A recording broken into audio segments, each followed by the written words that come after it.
Ya, Presiden Amerika Serikat Donald Trump kembali menegaskan penerapan kebijakan tarif resiprokal akan tetap dimulai pada 1 Agustus 2025. Trump pun telah mengirimkan surat kepada sejumlah negara yang terdampak pengenaan tarif resiprokal, termasuk Indonesia. Presiden Amerika Serikat Donald Trump menegaskan akan tetap memberlakukan tarif resiprokal ke sejumlah negara mulai 1 Agustus 2025. Hal tersebut ditegaskan Trump melalui unggahan di media sosial. Ia menegaskan keputusan itu sejalan dengan surat yang diberikan kepada para pimpinan negara mitra dagang Amerika, termasuk kepada Indonesia. Trump telah berkirim surat kepada Presiden RI Prabowo Subianto yang menyatakan bahwa Indonesia tetap terkena tarif masuk barang sebesar 32%. Besaran tarif yang dikenakan terhadap Indonesia tersebut tetap seperti yang diumumkan pertama kali oleh Trump pada 2 April 2025. Trump juga memperingatkan kepada negara-negara yang terkena tarif masuk resiprokal bahwa tarif yang diberlakukan bisa kembali dinaikkan di atas tarif masing-masing negara. Kebijakan itu akan diambil jika negara-negara tersebut merespons dengan pengenaan tarif mereka sendiri terhadap barang asal Amerika Serikat. Sejalan dengan kepastian pemberlakuan tarif resiprokal, Trump juga telah menandatangani dekret yang memperpanjang masa tenggang pemberlakuan tarif resiprokal dari 9 Juli menjadi 1 Agustus 2025. Berbagai sumber IDX Channel.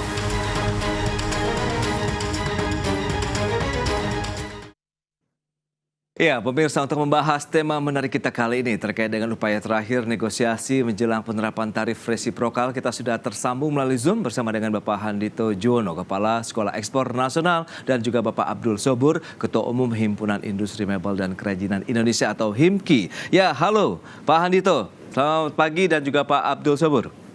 Selamat pagi.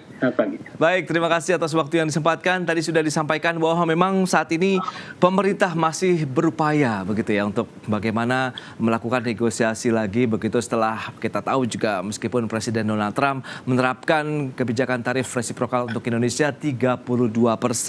Nah, dari Pak Handito sendiri, review dari Anda bagaimana kebijakan ini, kemudian nanti seperti jauh mana juga dampak yang akan dirasakan oleh Indonesia sendiri.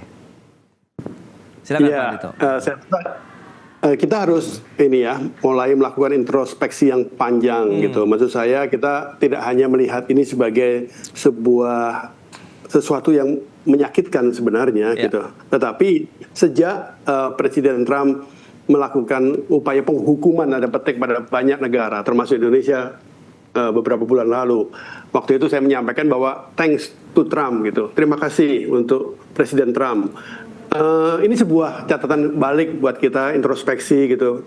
Karena selama ini saya melihat ekspor Indonesia ini kan semakin hari sebenarnya makin bagus, tetapi juga semakin quote unquote tidak baik gitu. Saya ingin mengajak kita untuk melihat ekspor yang baik. Trump mengatakan bahwa itu local content itu penting. Kalau local content-nya rendah, nggak bagus. Contohnya di Vietnam, kesepakatan dengan Vietnam dapat 20% sepertinya bagus, tapi itu untuk yang produk asli Vietnam. Tapi kalau yang transshipment dari China dan lain-lain 40%. Jadi yang kita dapat dengan 32% dan belum selesai ini negosiasinya, kita berharap bisa menjadi lebih baik posisinya. Itu sebenarnya harus membuat kita introspeksi. Apa iya kita ini harus terus-terusan begini kan gitu. Apalagi surplus neraca perdagangan semakin kecil ini, sudah bahaya ini, sudah kuning. Nah, kalau menurut saya ini pada posisi seperti ini kita harus meletakkan pada bangun ekonomi Indonesia secara keseluruhan. Pak Presiden Prabowo pada acara seminar yang di konferensi yang di St. Petersburg mengatakan the greatest good for the greatest many. Nah, kita ingin memberikan kesejahteraan buat masyarakat yang sebanyak-banyaknya. Nah, ini saya rasa harus menjadi catatan kita ke depan mengomentari, merespon surat dari Presiden Trump. Oke.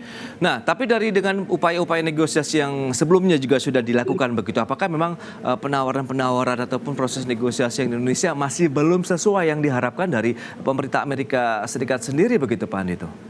Iya, saya rasa memang apa yang kita tawarkan yang luar biasa sebenarnya, menurut saya itu luar biasa, hebat banget. Tapi ternyata Amerika juga mendapat tawaran dari negara-negara lain juga hebat-hebat juga, termasuk contohnya dengan Vietnam lah yang udah duluan kan gitu. Jadi apa yang kita tawarkan ini sebenarnya sudah luar biasa. Kita mau mengharap apa pada posisi seperti ini? Menurut saya oke lah, nanti hasilnya apapun kan negosiasi sudah dilanjutkan kembali. Ini harus kita terima. Nggak perlu bersedih kalau terus seandainya ya hasilnya tidak sesuai harapan kita. Lebih baik kita menata ulang ekonomi kita, menata ulang ekspor kita sesuai dengan prinsip-prinsip yang sekarang diletakkan oleh Pak Presiden Prabowo untuk mengatakan bahwa loh kita ini ingin mensejahterakan rakyat banyak. Apa yang dilakukan dengan contohnya Koperasi Desa Merah Putih, dengan swasembada pangan, dengan makan bergizi gratis dan sebagainya yang ke rakyat ini jadi penting. Saya jadi ingat beberapa hari yang lalu saya datang ke acara soft launching dari Koperasi Desa Merah Putih di Dawan, di Banyumas.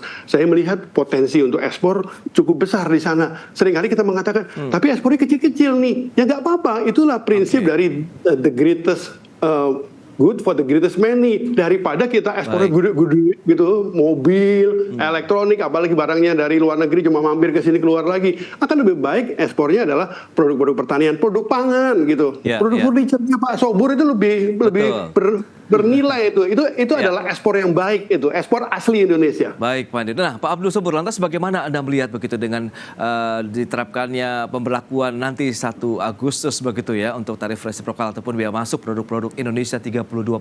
Lantas seberapa besar sih kalau kita sampaikan lagi kepada pemirsa pangsa pasar Amerika Serikat sendiri untuk industri mebel dan kerajinan Indonesia nih Pak Abdul Sobur? Ya, itu betul sekali Mas Pras dan Pak Handito ya. Belakangan ini luar biasa, media juga berseliweran dengan topik yang sama. Kita sudah jauh hari berpikir bahwa resiko ini akan terjadi Pak. Dan mungkin bukan sekedar tadi ya tarif balance trade, yang nyatanya kan kita sebetulnya sudah penuhi ya, Presiden kita sudah memberikan statement. Jadi ada aspek politis ya, memang itu wilayah yang sangat sensitif ya. Kalau dari sisi kami sebagai pelaku industri mebel dan kerajinan yang paling strategis ya, di mana pasar kami ke Amerika Serikat ini kan lebih daripada 54% Mas Pras, kurang lebih. Artinya apa? Secara nasional itu ya dampaknya akan besar sekali terjadi ya. Dan dalam posisi bertahan saja atau menunggu sampai keputusan ini keluar, itu sudah ada terjadi penundaan permintaan dari pasar Amerika khususnya, karena buyer kami itu wait and see ya, melihat kemana nih.